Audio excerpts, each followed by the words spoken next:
Hello, good day. Luto sili nga naman tayo. Ang luto natin ngayon ay cream and pasta with pisano sauce. Sa isang pot, nilagay ako ng 100 gram na butter.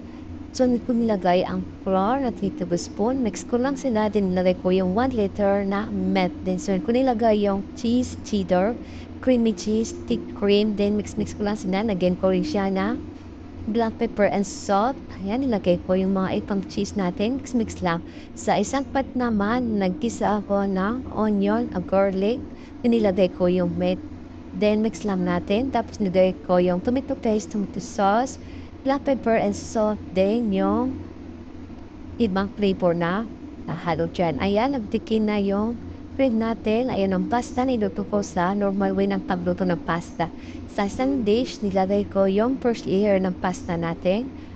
Spread lang natin ng beef natin. Then, sunod nilagay ko yung bechamel sauce natin. Ayan ang bechamel sauce. Spread natin. Nilagay ko na yung mozzarella. Mozzarella naman, mas madami, mas masarap. Then, sa isang dish naman. After that, nilagay ko sa oven for 30 minutes and then 40 minutes hanggang mag-brown ng cheese natin. Haluto naman kasi yan lahat. Ayan, dito serve na. Thank you so much. God bless all.